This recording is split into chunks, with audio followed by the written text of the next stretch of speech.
Bien, bueno, muy buenas noches para todos. Les habla el instructor Edwin Zavala. Bienvenidos muchachos a este espacio de la competencia a promover del 28 de agosto del año 2025. Para esta sesión del 28 de agosto, pues la intención es poder seguir trabajando con la temática que venimos abordando desde pues, inicios del mes de agosto sobre los derechos fundamentales del trabajo, pero pues que hemos venido, eh, digamos que revisando diferentes temáticas. Iniciamos con unas temáticas relacionadas con el trabajo como derecho fundamental. Conocimos todo lo relacionado con lo que es la ciudadanía laboral y lo que esto implica.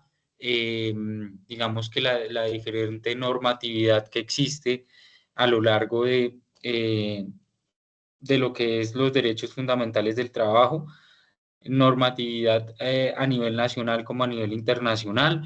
Y pues ustedes han venido desarrollando un trabajo bastante interesante con las evidencias que han ido cargando en la plataforma. Para el día de hoy, como ustedes pudieron observar en nuestro material de anuncios, eh, pues digamos que la temática que pretendemos abordar el día de hoy está relacionada con, o mejor, las evidencias que vamos a orientar el día de hoy. Inicialmente vamos a hablar sobre una infografía sobre la huelga, ¿sí? Vamos a hablar sobre la huelga, vamos a hablar sobre la violación de los derechos del trabajo y la idea es poder orientar un foro estudio de caso. Esas son las tres evidencias que vamos a orientar. Pero antes de pues yo orientar estas evidencias, quisiera proyectarles rápidamente el cronograma, que es como lo he venido haciendo estos días, para que en este caso Ángel y tus compañeros pues tengan claridad en qué parte del cronograma vamos y cómo lo hemos venido desarrollando.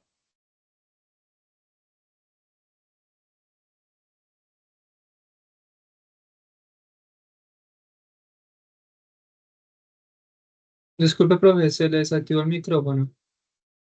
Sí, ya, listo Ángel, qué pena contigo. Ángel, en este momento tú visualizas acá mi cronograma, por favor. Sí, señor. Bien, entonces en la última sesión, la sesión del 20 de agosto, hablamos sobre el foro temático, sobre el convenio colectivo del trabajo y un gráfico sobre la negociación colectiva, ¿cierto? En la tarde de hoy, antecitos de la sesión, tuve la posibilidad de revisarles cada una de sus evidencias y ya quedaron calificadas. Listo, es importante que entren a revisar la retroalimentación y demás. Estas cuatro evidencias que ustedes desarrollaron desde el informe sobre el trabajo decente, el foro sobre el convenio colectivo del trabajo, el gráfico sobre la negociación colectiva y el que van a desarrollar hoy, que es una infografía sobre la huelga, eran cuatro evidencias que correspondían a este resultado de aprendizaje. Practicar los derechos fundamentales del trabajo de acuerdo con la Constitución Política y los convenios internacionales. Y también daban respuesta a esta actividad de aprendizaje que se denominaba reconocer los derechos humanos laborales con base en el estudio de los derechos humanos y fundamentales del trabajo. Actividad número 2 de la guía número 10. ¿Listo?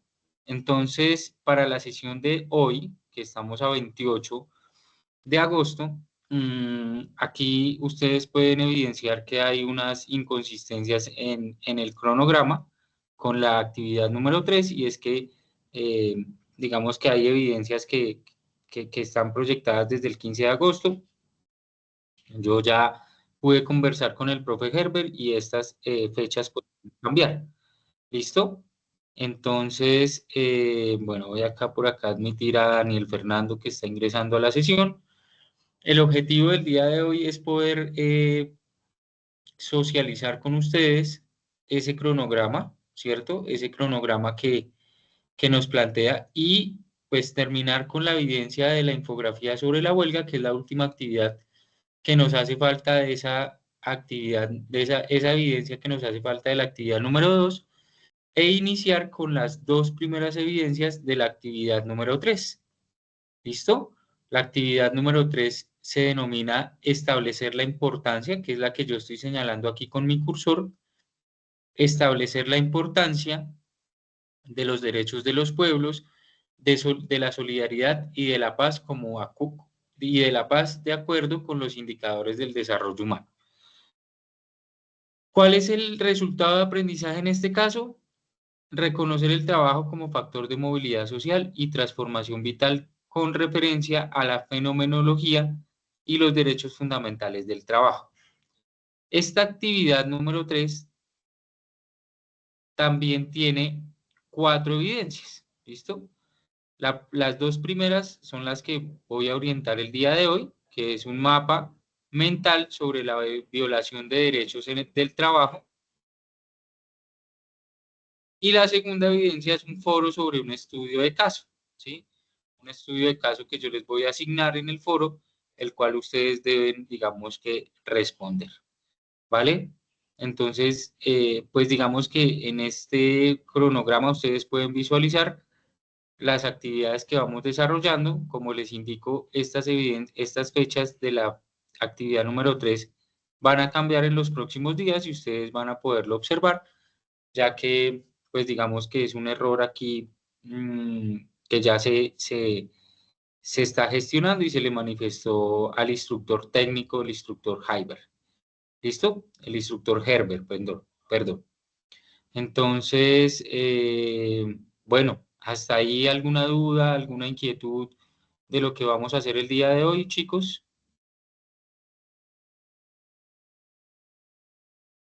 No, señor. Bueno, listo, bien, muchachos. Entonces, nuevamente veníamos a nuestro material de trabajo, ¿sí? En la parte número 3 del material, mejor en la página número 3. Recuerden que iniciamos con esta partecita de la introducción, en la que nos hablaba sobre la importancia de que ustedes desarrollaran capacidades en torno al ejercicio de los derechos fundamentales. Continuamos, como yo les decía, con algunos conceptos sobre el trabajo, ¿sí? La democracia, la legislación, ¿cierto? Que rige un poco esto relacionado con los derechos fundamentales del trabajo, particularmente en nuestra nación Colombia. Hablábamos también de la participación de la OIT, eh, como entendiendo el trabajo como un derecho fundamental y otros conceptos que vimos en nuestra primera sesión. Luego abordamos algunos conceptos relacionados con ciudadanía laboral, que es la segunda página del material, y la tercera página del material, que es una parte de la que vamos a ver el día de hoy, mecanismos de materialización de los derechos fundamentales. Bueno, entonces, antecitos de que pasemos a la parte de la materialización de los derechos fundamentales, vamos a cerrar nuestra actividad número 2 con el concepto de la huelga. ¿Listo? Sobre el cual ustedes también pues van a desarrollar un, una infografía que es como tal la evidencia, ¿cierto? Entonces, la huelga pues se constituye como una eficaz herramienta en la transformación de las relaciones laborales entre los trabajadores, los sindicatos y las empresas, pues en la medida en que facilita la búsqueda de mejores condiciones laborales para los trabajos. Exige a los empleadores procesos permanentes de revisión de sus propias estructuras para así optimizar la contratación, la forma de compensar el empleo y, por supuesto, nuevas o creativas formas de relacionamiento con sus empleados y las organizaciones sindicales. De hecho, la huelga siempre pues, va a actuar como un decantador laboral y, sobre todo, como un mecanismo valioso y legítimo desde el punto de vista constitucional. Entonces, el derecho internacional para alcanzar un mayor equilibrio y justicia en las relaciones del trabajo mediante la efectividad de los derechos de los trabajadores. ¿Listo? ¿Creen ustedes entonces, chicos, que la huelga es un derecho fundamental? ¿Qué creen ustedes?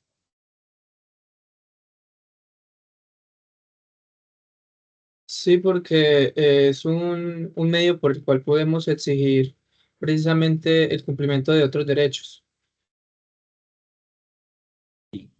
Ok, muy bien, Ángel. ¿Alguien más? Daniel.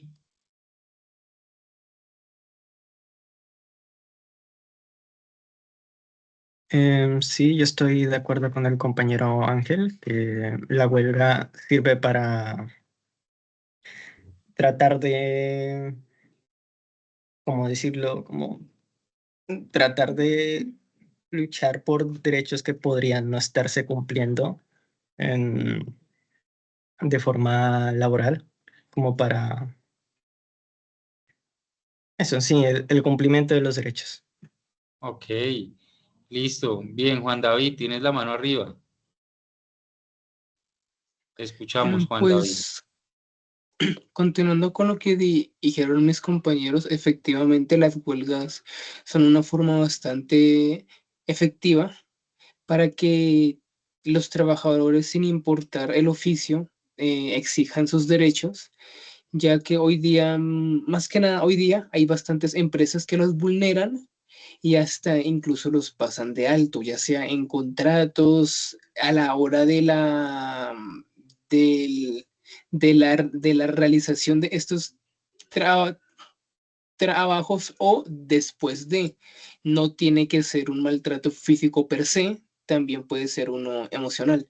Entonces sí considero que la huelga es algo bastante importante para hacer cumplir estos derechos de cualquier trabajador. Y listo, ok, muchas gracias, Juan David, muy amable.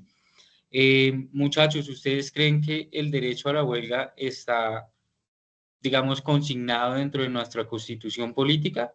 ¿Qué creen ustedes? Por mi parte, pues no estoy seguro, pero sí creería que es muy posible por el hecho de que la constitución política abarca, digamos que de una forma muy precisa, eh, la cuestión de los derechos fundamentales y los derechos del trabajo también. Ajá, Entonces yo creería que sí. ok, listo, Ángel. Bueno, aquí vemos en nuestra pantalla que efectivamente el derecho a la huelga como un derecho fundamental, eh, pues particularmente en nuestra constitución política sí aparece consagrada de forma amplia y general en el artículo 56 y establece que se garantiza el derecho a la huelga salvo en los servicios públicos esenciales definidos por el legislador y la ley reglamentará este derecho. Ya con anterioridad en el artículo 429 del Código Sustantivo del Trabajo se había definido de manera legal la huelga.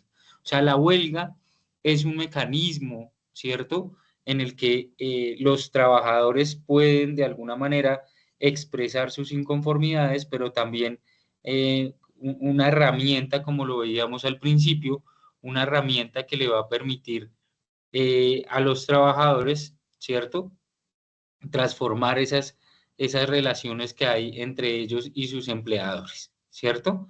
Entonces, pues digamos que lo primero que quiero que ustedes sepan es que se convierte, sí es legal, sí es digamos que es una herramienta que tiene una legalidad dentro de nuestra Constitución, que nos permite de alguna manera ejercer nuestros derechos y que de esta manera es que la debemos percibir. Voy a proyectarles rápidamente aquí un video que nos ayuda como a afianzar un poquito este concepto para que lo podamos ver. ¿Listo?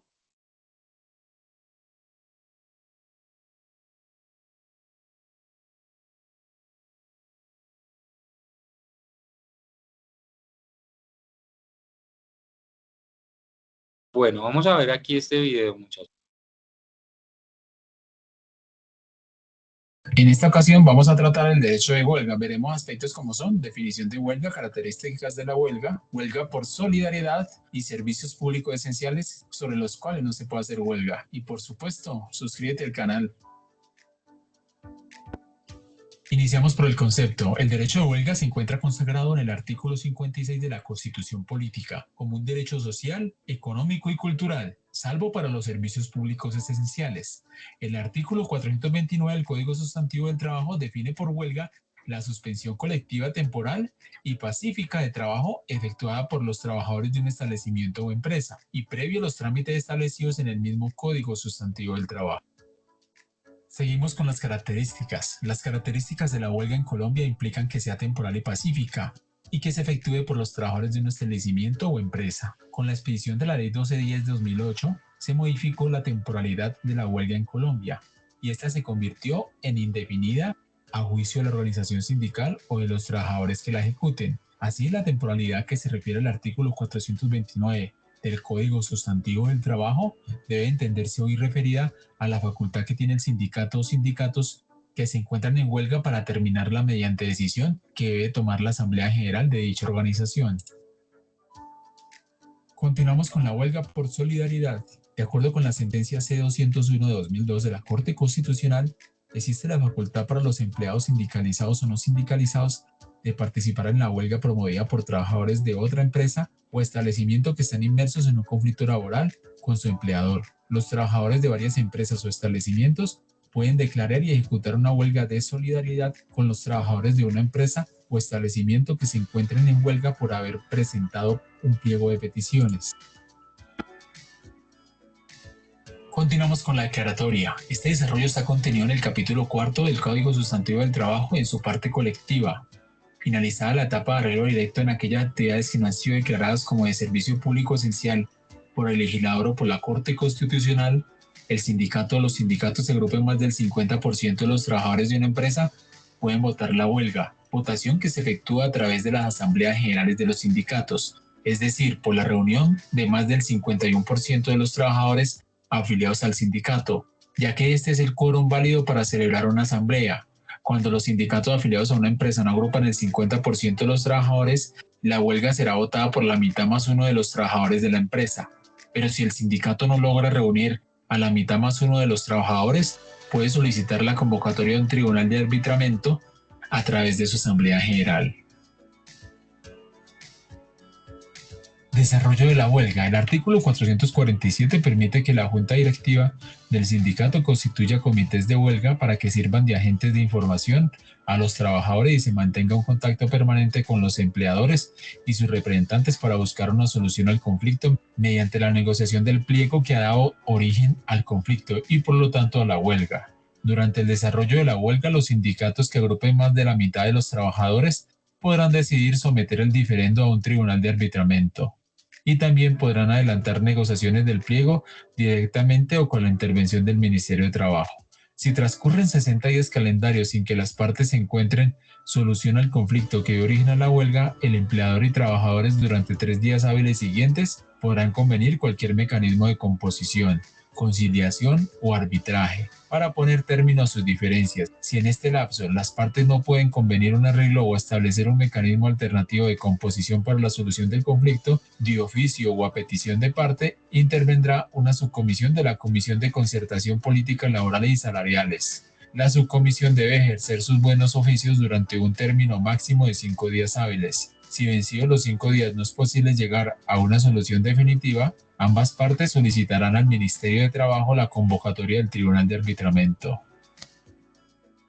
Seguimos con los efectos. De acuerdo con el artículo 449 del Código Sustantivo del Trabajo, la huelga solo suspende los contratos de trabajo por el tiempo que dure. El empleador no puede celebrar entre tanto nuevos contratos de trabajo para la reanudación de los servicios suspendidos, salvo en aquellas dependencias cuyo funcionamiento sea indispensable a juicio del respectivo inspector de trabajo, para evitar graves perjuicios a la seguridad y conservación de cultivos y así como para el mantenimiento de semovientes y solamente en el caso de que los huelguistas no autoricen el trabajo del personal necesario en estas dependencias. La huelga votada y declarada legalmente suspende los contratos de trabajo, lo cual significa que el empleador no tiene la obligación de pagar salarios y puede descontar para los efectos del reconocimiento del auxilio de cesantía, vacaciones y jubilaciones. En todo caso, durante los días de huelga mantiene la obligación de cotizar a la seguridad social para los riesgos de salud y de vejez, no pudiendo descontar para ningún otro tipo de derecho laboral los días que dure la huelga. Pese a lo anterior, hay lugar al pago de salarios y prestaciones cuando la huelga sea imputable al empleador, como por ejemplo por desconocer derechos laborales, legales o convencionales jurídicamente exigibles.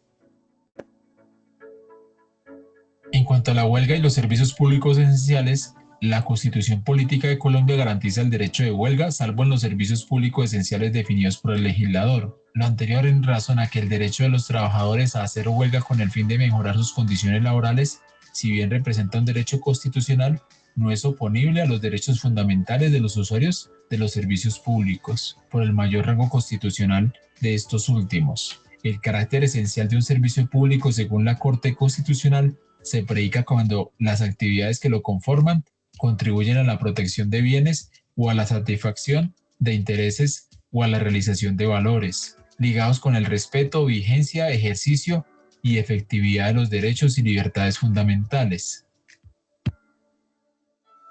Basado en lo dicho por la Corte Constitucional, el legislador colombiano ha considerado como servicios públicos esenciales para efectos de la prohibición de huelga los siguientes: la actividad de banca central, los servicios públicos domiciliarios, la seguridad social en lo relacionado con el sistema en salud y con respecto al sistema general de pensiones en aquellas actividades directamente vinculadas con el reconocimiento y pago de las pensiones, transporte por tierra, mar y aire, las que se prestan en cualquiera de las ramas del poder público, las actividades realizadas por el Poder Judicial, las de explotación, refinación, transporte y distribución de petróleo y sus derivados. Suspensión colectiva e ilegal de trabajo. El artículo 450 del Código Sustantivo del Trabajo se refiere a los casos de ilegalidad de la huelga y sus sanciones. La suspensión colectiva del trabajo es ilegal en cualquiera de los siguientes casos: cuando se trate de un servicio público esencial, cuando persiga fines distintos de los profesionales o económicos, cuando no se haya cumplido previamente el procedimiento de arreglo directo, cuando no haya sido declarada por la Asamblea General de los Trabajadores en los términos previstos en la presente ley, cuando se efectúe antes de los 2 días o después de 10 días hábiles a la declaratoria de huelga, cuando no se limite la suspensión pacífica del trabajo, cuando se promueva con el propósito de exigir a las autoridades la ejecución de algún acto reservado a la determinación de ellas. Muchas gracias por haber visto este. Listo. Bien, muchachos. Entonces, digamos que con este video, pues lo que buscaba era ampliar un poco más el panorama de lo que es el concepto de la huelga, ¿cierto? Aquí ustedes pueden ver en el material, en la tercera página de nuestro material de Derechos Fundamentales de Trabajo, en la parte inferior sobre las organizaciones sindicales, algunos documentos que le van a permitir a ustedes ampliar un poco más este concepto de la huelga, ¿cierto? Particularmente desde los principios de la OIT sobre el derecho a la huelga. Entonces, digamos que hay un material bastante interesante y extenso que les va a permitir a ustedes de pronto afianzar más este concepto. Antes de avanzar, yo quisiera preguntarles, o quisiera más bien contarles a ustedes que en la última parte de nuestro video se hablaba de esa huelga, de esa huelga que se puede considerar ilegal, ¿cierto? Y para ampliar un poco los ejemplos, podemos decir que una huelga es ilegal cuando, por ejemplo, no se hace de manera pacífica, ¿sí? Por ejemplo, los trabajadores bloquean calles con violencia, dañan instalaciones o agreden a personas. También se considera una huelga ilegal cuando no se vota democráticamente, por ejemplo, cuando los líderes sindicales de una organización de pronto declaran huelga sin consultar con la mayoría de los trabajadores, ¿sí? Se puede considerar también una huelga ilegal cuando no se respeta el procedimiento legal. Por ejemplo, no se agotan primero las etapas del arreglo directo y la conciliación antes de ir a la huelga, ¿sí? Cuando afecta a los servicios públicos esenciales, que ustedes se dieron cuenta que es una de las características principales, y es que cuando, por ejemplo, médicos de urgencias o bomberos abandonan totalmente su labor, poniendo en riesgo la vida de otras personas, ¿sí? Y por último, un último ejemplo de cuando una huelga puede ser ilegal es cuando esta no está relacionada con lo laboral.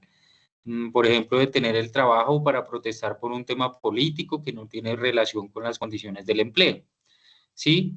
Estas pueden ser algunas características o algunos ejemplos, ¿sí? Que yo quería mostrarles a ustedes sobre lo que es, pues, el derecho a la huelga. ¿Listo? Hasta ahí, muchachos, ¿tenemos alguna pregunta, alguna inquietud?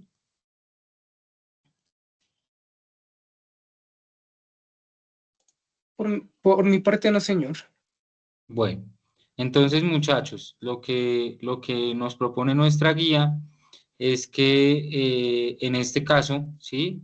Permítame, yo voy a la guía. Lo que ustedes van a desarrollar aquí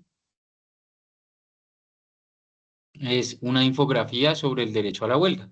Esa es la evidencia que ustedes van a desarrollar, ¿sí? ¿Todos tienen claro a qué hace referencia el concepto de infografía?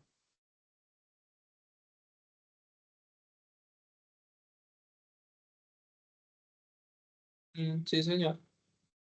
Listo. Entonces, la primera evidencia que ustedes van a desarrollar aquí, muchachos, es una infografía, como ustedes ven aquí particularmente en nuestra guía.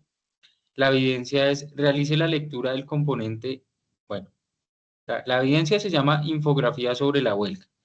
Y para ello les da acá unas breves indicaciones. Realice la lectura del componente formativo respecto a las organizaciones sindicales, incluyendo los videos y los documentos anexos. A su vez, en los documentos del programa encontrará un archivo sobre construcción de la infografía, donde describe cada uno de los pasos y los aspectos fundamentales para la construcción. ¿Qué debe contener esa infografía? La infografía debe dar respuesta a estas tres preguntas. ¿Qué es el derecho de la huelga? ¿Cuáles son las condiciones para el ejercicio del derecho a la huelga? ¿Y cuáles son las normas nacionales e internacionales que amparan el derecho a la huelga? ¿Listo? Los invito a que revisen el material, a que ustedes lo puedan revisar y de esta manera puedan ampliar un poco más estas nociones que yo hoy intenté transmitirles a través de la sesión. Eh, ¿Cuáles son los lineamientos para esta evidencia? Pues ustedes van a entregar una infografía, el formato, si la infografía se gestiona manualmente o digitalmente, lo importante es que la guarden en formato JPG, ¿sí? La infografía debe ser de máximo una hoja, perdón, mínimo una hoja, máximo 2 hojas, y el tiempo que van a tener para cargarla es hasta el próximo jueves 4 de septiembre. ¿Listo, muchachos? Ese es el plazo que tenemos en este caso para nuestra evidencia sobre la infografía sobre la huelga. Y ya, pues, obviamente, dando paso a las dos siguientes evidencias que vamos a tener, entonces ya, pues, pasaré a la siguiente parte del material, que ya nos habla sobre los mecanismos, ¿cierto? Los mecanismos de materialización de los derechos fundamentales. Entonces, pues, ¿a qué hace referencia ese concepto de mecanismos de materialización de los derechos fundamentales? Pues son esos mecanismos que crea la Constitución Nacional de Colombia para garantizar los derechos de los ciudadanos. Y estos mecanismos son, uno, la acción de tutela, ¿sí? Dos, el derecho de petición, ¿sí? Tres, la acción de cumplimiento. Cuatro, acciones populares y de grupo. Y mecanismos legales de protección de derechos laborales. ¿Listo? Esos son como los subtemas que ustedes o que vamos a revisar un poco durante la sesión para que ustedes pues de alguna manera tengan claridad en cuáles son esos mecanismos de materialización de los derechos fundamentales.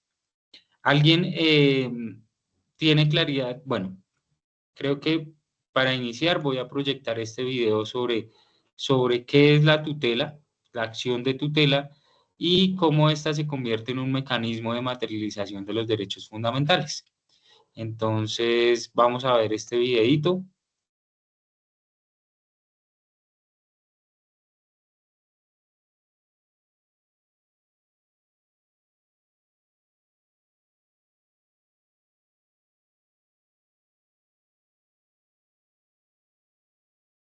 Es un video corto, pero es muy explícito. Entonces lo vamos a ver, muchachos, y ya.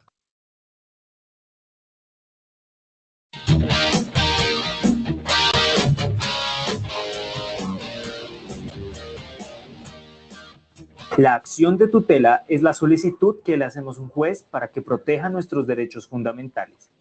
Recuerda, no necesitas un abogado para presentar tu tutela. Ya que es una petición informal, no hay requisitos para presentarla. Sin embargo, debes ser claro sobre qué derecho te están vulnerando. Además, no tienes que citar leyes o normas en tu solicitud.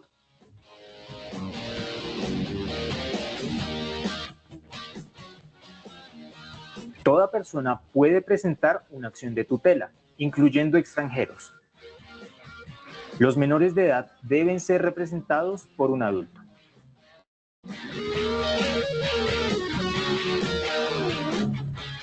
Básicamente, puedes presentar una tutela en 3 casos. Primero, en caso de emergencia. Por ejemplo, cuando tu salud o tu vida están en riesgo inminente. Segundo, cuando han vulnerado tu derecho a la petición. Tercero, cuando no haya otro mecanismo para proteger tus derechos.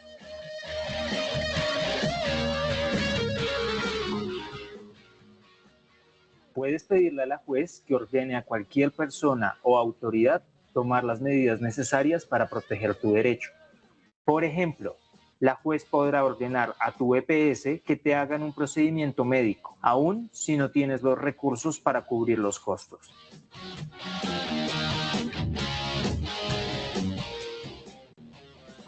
Actualmente, el gobierno ha dispuesto una página web para la erradicación de tutelas. Aquí puedes ver el enlace.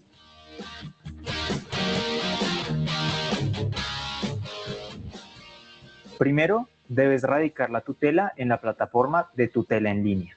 Después, el juzgado se pondrá en contacto contigo vía email para comunicarte sobre cualquier progreso. Finalmente, habrá sentencia en un plazo no mayor a 10 días hábiles.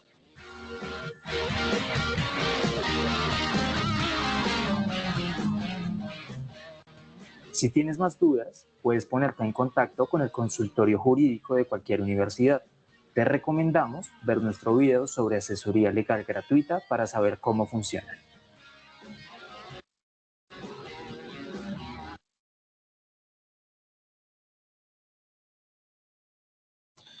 Listo, muchachos. Entonces, bueno, ahí habían unas generalidades sobre lo que es la acción de tutela, entendiendo esta como un mecanismo que crea la Constitución Nacional Colombiana para garantizar los derechos, ¿sí?, fundamentales.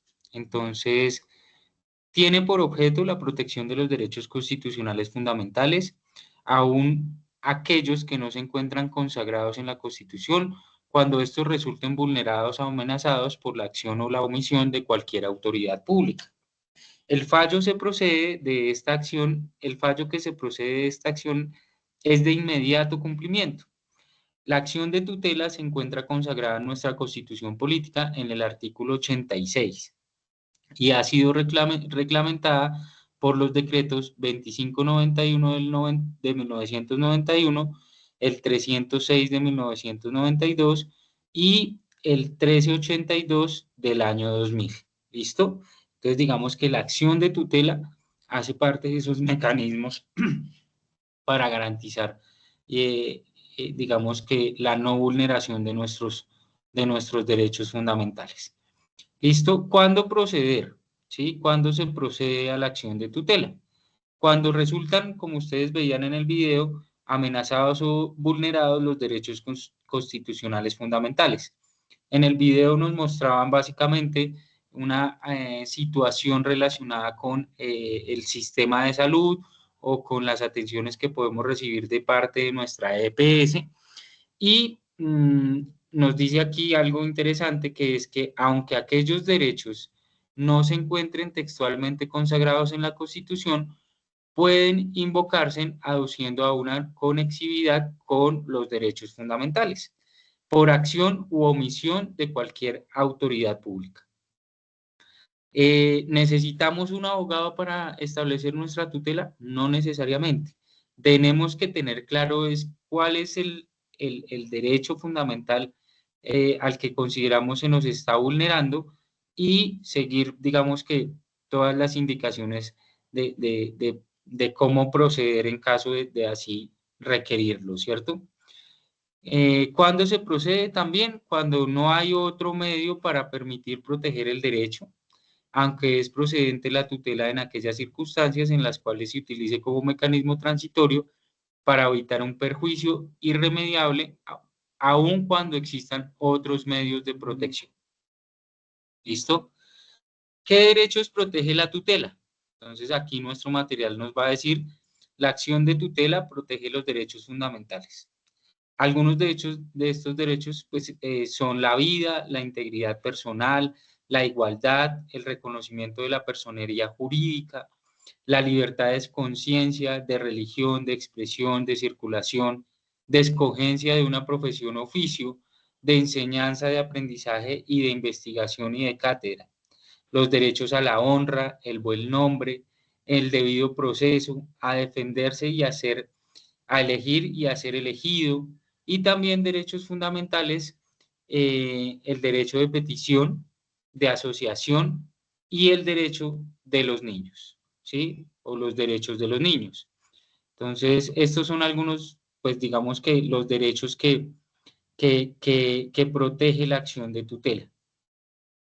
¿Cuál es el término que tiene un juez para resolver la solicitud de tutela? Ustedes veían en el video, ¿cuánto es el tiempo, chicos? Que nos decía el video. 10 días. 10 días, exactamente. Entonces acá ustedes pueden ver, en ningún caso podrán transcurrir más de 10 días entre la solicitud de tutela y su resolución.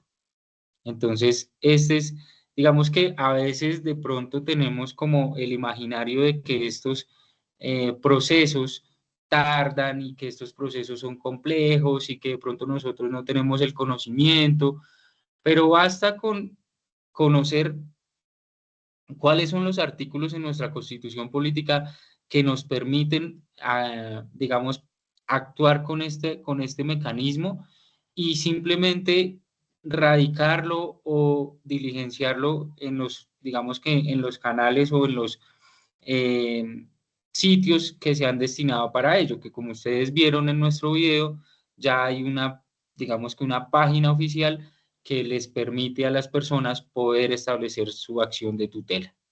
¿Listo? ¿Cómo se debe presentar la acción de tutela? La acción de tutela puede presentarse tanto de forma verbal como escrita.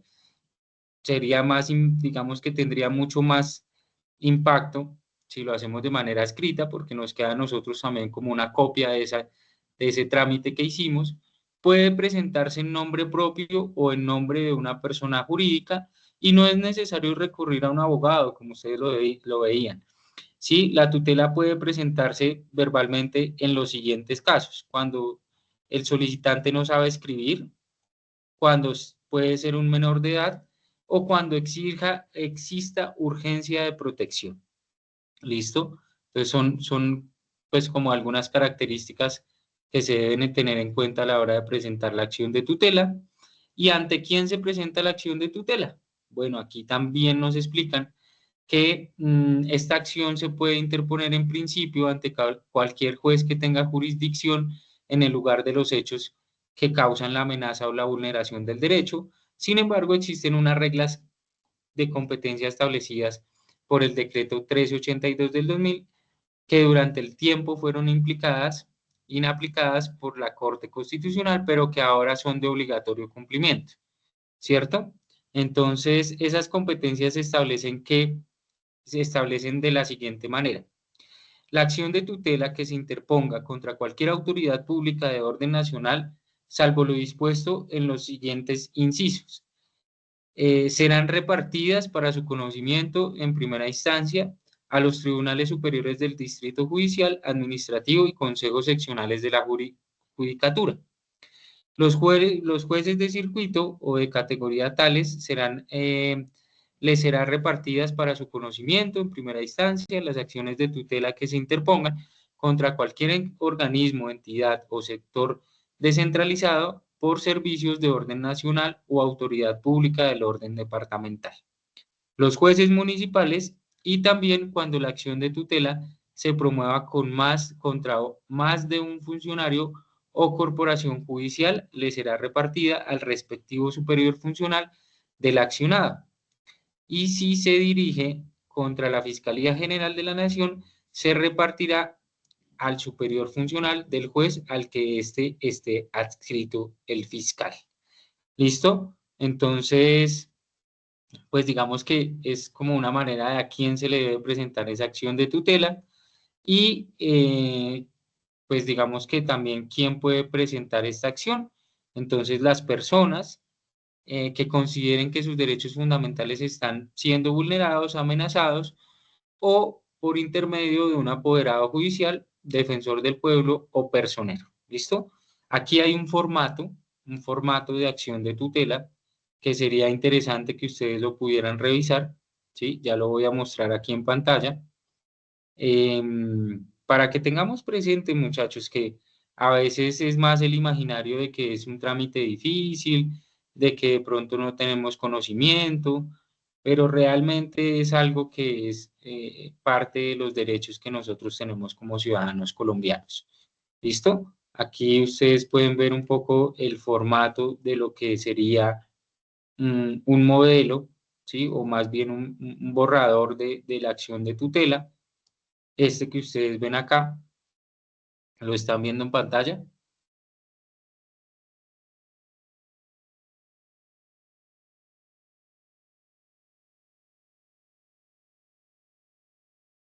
¿Me confirman si lo ven, muchachos?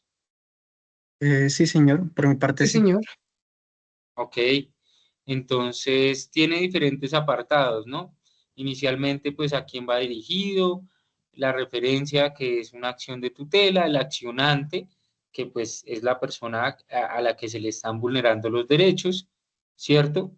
El accionado, quién infringe o es responsable de la violación. Eh, Aquí irían los datos de la persona que está radicando la acción de tutela. Posteriormente viene el derecho fundamental a tutelar, entonces como el artículo o consagrado en nuestra Constitución política, los hechos, ¿sí? Los derechos vulnerados, la procedencia de la acción, ¿sí? La petición y la declaración, ¿sí? Además del fundamento de la acción, el juramento, las pruebas documentales, los anexos y las notificaciones. Entonces, pues la intención, chicos, es que ustedes, más allá de que este tema pase simplemente por ser una sesión de su proceso formativo, sería interesante que ustedes pudieran también descargar este material, tener este formato, porque digamos que no somos, digamos que no estamos exentos a que en algún momento se nos pueda vulnerar algún derecho, ¿cierto? Y pues digamos que deberíamos tener la capacidad y el conocimiento para poder, digamos, radicar o ejercer nuestro mecanismo, eh, nuestro mecanismo de materialización de los derechos fundamentales. ¿Listo? Entonces, bueno, eso sería inicialmente lo que es la acción de tutela. Vamos a pasar al siguiente tema que es relacionado con otro mecanismo que es el derecho de petición, que seguramente para ustedes no es algo nuevo, sino que es también una forma en la que nosotros podemos velar para que se garanticen y no se nos vulneren los derechos. Entonces, vamos a ver acá también un video. ¿Listo, muchachos? Un segundo, yo apago acá esto y vamos a ver acá un video.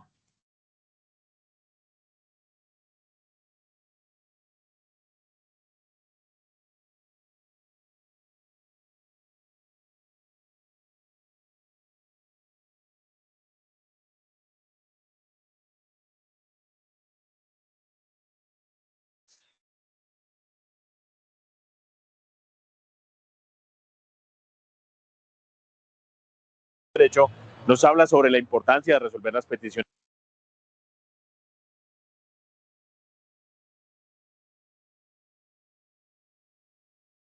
Listo, bien, vamos acá con este videito, chicos.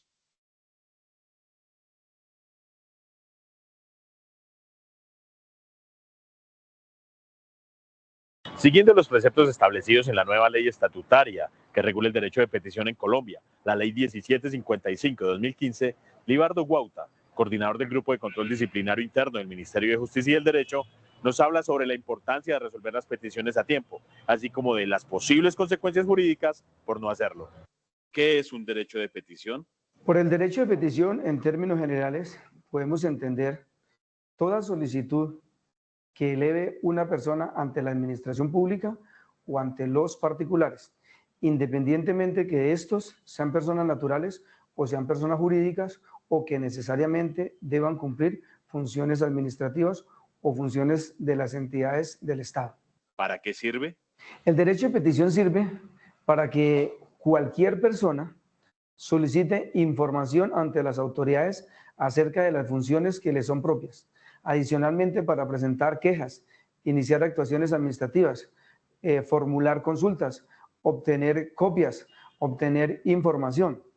Incluso la nueva norma establece la posibilidad de que menores de edad, sin que medie la representación de sus padres o de un abogado, puedan solicitar información ante las autoridades encargadas de protegerlas. ¿Cómo se presenta? En términos generales, el derecho de petición no requiere formalidad alguna para formularse. Incluso es posible presentarlo verbalmente. Sin embargo, existen algunas peticiones que se entienden regladas y para las cuales la administración tiene que definir previamente y publicitarlo los requisitos que ésta debe cumplir para poder darle trámite. ¿Cuál es el tiempo límite de respuesta oportuna? Lo primero que hay que decir es que el derecho de petición tiene diferentes modalidades. Por eso, dependiendo de la modalidad, será el tiempo de respuesta. Me explico. La regla general establece que el derecho de petición se debe resolver en el término de 15 días hábiles contados a partir del día siguiente a la presentación de la petición. Pero en las modalidades de consulta, el término para resolver son 30 días. En la modalidad de entrega de información y documentos, el término es de 10 días. Cuando se trata de peticiones entre entidades del Estado, también es de 10 días. Y finalmente, cuando se trata de peticiones o cuestionarios elevadas por los congresistas, el término es de 5 días calendario, que a diferencia de los anteriores se cuentan hábiles. ¿Cuáles son las consecuencias jurídicas al no responder y comunicar en tiempo la respuesta? Inicialmente tenemos que decir que el desconocimiento del derecho de petición es la vulneración a un derecho fundamental. Por esta razón, dejar de resolverlo tiene como primera consecuencia la procedencia de la acción de tutela en contra de la administración para que se dé respuesta en el término que la autoridad judicial determine. La segunda consecuencia es el inicio de una actuación de carácter disciplinario por haberlo dejado de responder en tiempo. La tercera es que la persona puede, ante el silencio de la administración, interponer los recursos para lograr una respuesta efectiva. Y finalmente, podría la persona acudir ante la jurisdicción de lo contencioso administrativo y promover una acción contenciosa en contra de la administración. Todos por un nuevo país. Paz, equidad, educación.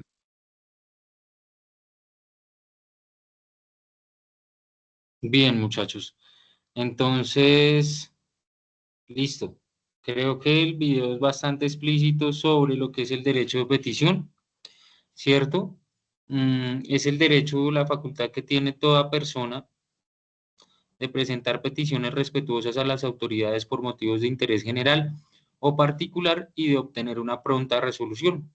También procede contra particulares para garantizar los derechos fundamentales o cuando ejerzan funciones públicas o cuando presten servicios públicos o frente a quienes el peticionario se encuentra en un estado de subordinación. ¿Listo? Muchachos, ¿qué relación encuentran ustedes entre el derecho de petición y la acción de tutela? Y ya con esto vamos haciendo un poco nuestro cierre de nuestra sesión.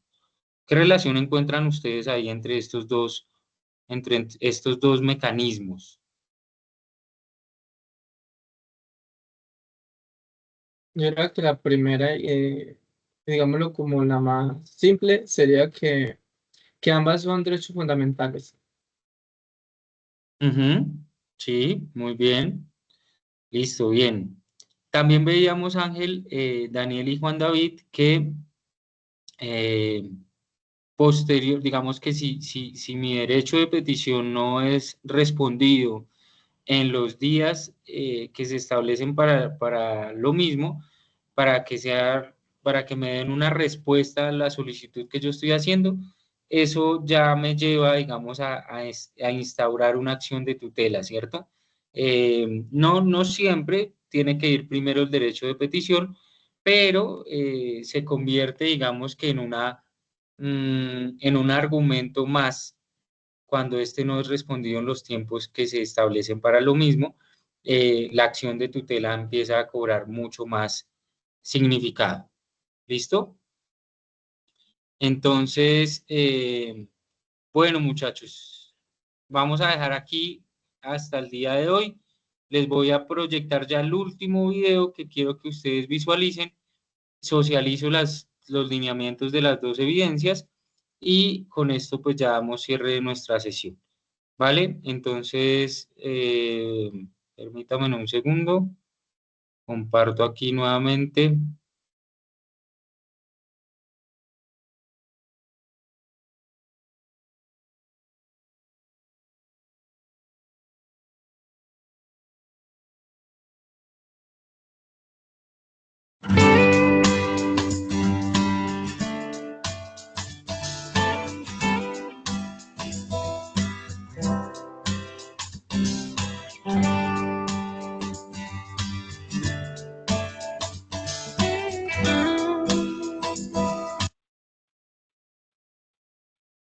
Bueno, este es como un recuento, un resumen sobre los dos mecanismos de participación para que lo tengan claro, para que tomen nota y a partir de esto pues tengan claridad en cómo van a desarrollar su mapa mental. ¿Listo? Con esto ya vamos a ir cerrando nuestra sesión.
Bien, muchachos, entonces ya por último nuevamente me voy a remitir a nuestra guía sobre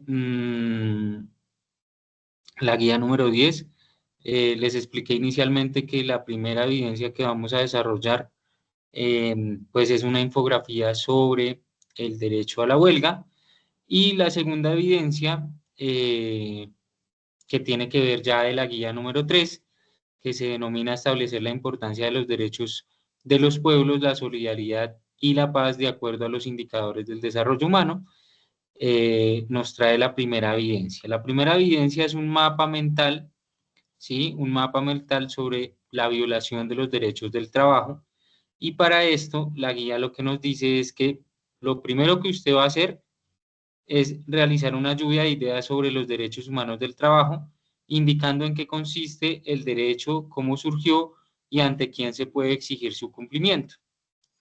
El segundo aspecto que usted debe tener en cuenta para elaborar su mapa mental es que en el encuentro online que teníamos el día de hoy sobre los sistemas de protección de derechos humanos del trabajo, que puede ser la Organización Internacional del Trabajo, pero también puede ser la CIDH, que es la Comisión Interamericana de Derechos Humanos, ¿sí?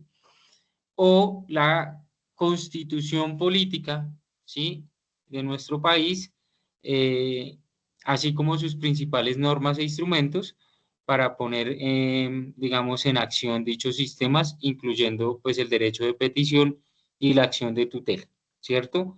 Basados en el componente formativo y la información proporcionada en esta sesión, usted lo que va a hacer es que va a elaborar no un mapa conceptual. Recuerden que hay una gran diferencia entre lo que es un mapa mental y un mapa conceptual. En el mapa conceptual casi no se involucran tantos gráficos o imágenes, mientras que una de las características principales de los mapas mentales es que sí se involucran gráficos e imágenes. ¿Listo? Entonces ustedes van a elaborar un mapa mental en el cual se presenten cuáles pueden ser las acciones de la OIT, de la Organización Internacional del Trabajo, las acciones de la Comisión Interamericana de Derechos Humanos y las acciones de la Constitución Política frente a una violación de derechos del trabajo. ¿Listo? Entonces, ese es el mapa mental que ustedes van a desarrollar, ¿sí? ¿Cuáles pueden ser las acciones de la Organización Internacional del Trabajo, de la Constitución Política o de la Comisión Interamericana de Derechos Humanos en caso de la vulneración de un derecho al trabajo? ¿Sí? ¿Cuáles serían esas acciones? Entonces, el mapa que ustedes van a desarrollar, pues o los lineamientos, es un mapa mental que lo van a presentar en documento no Word, sino PDF, y que mínimo debe ser de una página y máximo de 2 páginas. ¿Listo? Esa sería la segunda evidencia. La primera, recuerden que es una infografía sobre la huelga. La segunda evidencia es un mapa mental sobre las acciones que pueden presentar la OIT, la CIDH y la Constitución Política frente a la violación de los derechos del trabajo. Y la tercera evidencia, o la tercera evidencia que ustedes van a desarrollar, es la participación en un foro temático. Yo particularmente pues voy a escoger un caso, ¿sí? Un caso en el que yo pueda evidenciar que se están vulnerando algunos derechos, y lo que ustedes van a hacer es que sobre el caso que yo les asigne, van a responder a estas preguntas. ¿Cuáles son los derechos de los trabajadores que no se cumplen? ¿Cuáles son sus respectivas cuantías? Y van a preparar ustedes una cartelera digital donde van a presentar el incumplimiento de derechos en el caso dado y sus conclusiones. ¿Listo? Esta información yo la voy a dejar plasmada en el foro para que ustedes sepan cuáles son las respuestas, cuáles son las preguntas que ustedes deben dar respuesta, y también en el foro dejaré el caso que ustedes deben analizar. ¿Listo, muchachos?